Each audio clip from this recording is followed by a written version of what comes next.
Vous souvenez-vous les valeurs qu'on avait quand on était jeune, puisqu'il y avait des réunions familiales. Ça se passait souvent à l'heure du repas. Les enfants respectaient les parents, puis il y avait certaines valeurs qui étaient véhiculées là-dedans qui n'étaient pas si mauvaises que ça.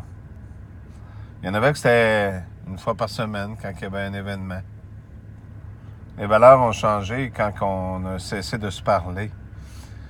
J'aimerais vous souligner que vous regarderez dans les Écritures, Jésus parlait souvent, puis il était souvent invité, puis celui qui m'ouvre la porte, je m'introduirai chez lui pour souper avec lui. C'est toujours en l'heure d'un repas. La société aujourd'hui fait quoi? On mange du poison, des cochonneries, puis la télé est ouverte, puis c'est des menteries qui sont là, puis on mange, on se bourre. Quand on était jeune, la télé n'était pas ouverte. C'était pas permis. C'était pas de la dictature. Nos parents nous aimaient, puis nous élevaient, je parle de la générale, du mieux qu'ils pouvaient avec les valeurs qu'ils avaient, puis ils voulaient notre bonheur. Vous avez oublié cette étape-là. Je parlais justement à Nathalie, tantôt, je ne veux pas critiquer les gens pauvres, là. Mais je vous donne cette parenthèse. Vous savez, dans les sociétés, comme ici au Québec, on a des gens qui sont sur l'aide sociale. Beaucoup en ont besoin, je ne veux pas dire qu'ils n'en ont pas de besoin. Puis c'est pas une question de dictature, mais c'est rendu au Québec un mode de vie pour beaucoup d'être sur l'aide sociale. Pourtant, collectivement parlant, vous aviez prévu un projet que tout le monde participerait au même projet en commun pour qu'une société puisse fonctionner. Votre problématique, jusqu'à a été, c'est que vous avez donné de l'argent à des gens qui avaient faim et vous les avez rendus dépendants. Et par derrière, certains ont été leur vendre de la drogue et des choses comme ça. Des bonheurs qui étaient illusoires, qui étaient dans l'argent, dans les avoirs. Si on aurait placé ces personnes-là dans des immeubles simplement et leur donné des coupons pour aller chercher de la nourriture et aller vêtir, ils auraient probablement été moins tentés par, pardonnez-moi l'expression, le diable, et par les vendeurs de drogue et toutes ces choses-là, puis qu'on les aurait intégrés à des programmes.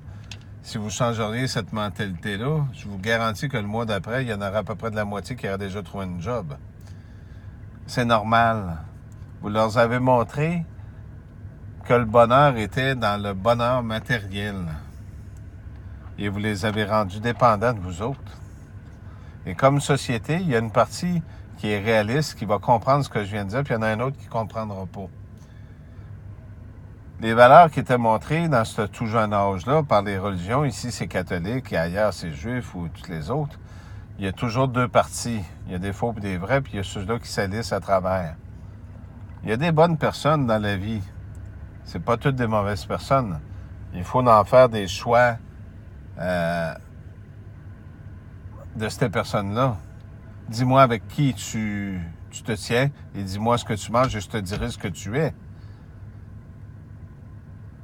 C'est pareil partout, que ce soit en France, que ce soit n'importe où. Et de faire la sourde oreille à la vérité aussi, des crimes planétaires qui sont mentionnés au point de vue des crimes envers les animaux et de toutes ces choses, des autres peuples, d'effacer l'histoire des peuples du passé, des Indiens, de raconter un paquet de menteries. Ben, ça vous place dans une situation que vous êtes aussi coupable. Si on cache la vérité et qu'on ne veut pas la voir et qu'on apporte peu d'attention, c'est qu'on est rendu insensible à la douleur de ceux qui l'ont subi. Vous savez, Apocalypse 6.9 nous en parle de ces choses-là. Les âmes de ceux qui ont été estropiés, tués, décapités, témoins pour la parole de Jésus. Vous êtes dans une société qui sont à enlever toutes les valeurs. Le livre de l'Apocalypse aussi nous parle qu'il y a un temps de répit, puis que les gens allaient se rendre compte que là-haut et ici en bas, que les gens qui allaient être en bas allaient continuer à vénérer ces idoles d'or, d'argent, de pierre. C'est ce que vous faites encore aujourd'hui. Vous êtes encore exactement dans le même principe. Vous voulez enlever l'argent, la mettre électroniquement pour essayer de la camoufler d'une autre façon. C'est une forme de pouvoir, la même chose. Ce que tu vénères, c'est le visage qui est dessus. À l'époque, dans le temps, c'était César. Maintenant, c'est la reine qui est du même sang. Vous comprenez? L'Église, ici, s'est appropriée plusieurs droits.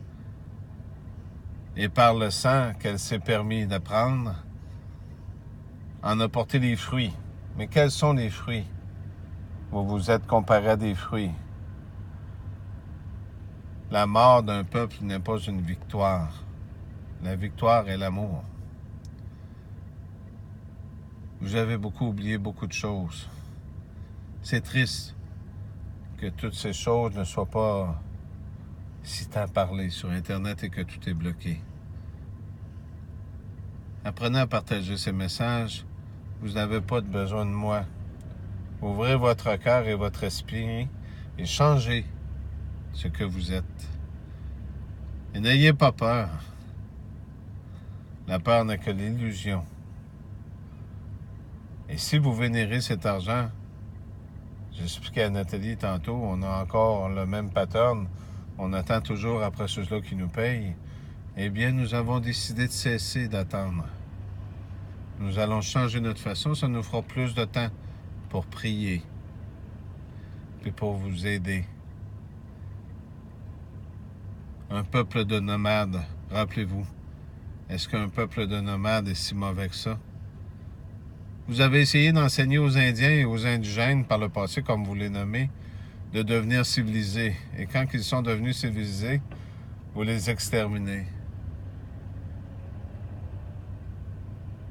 Eh bien, c'est l'homme sauvage qui est ici aujourd'hui, qui donne la réprimande et qui vous éduque. Soyez-en conscients. Merci.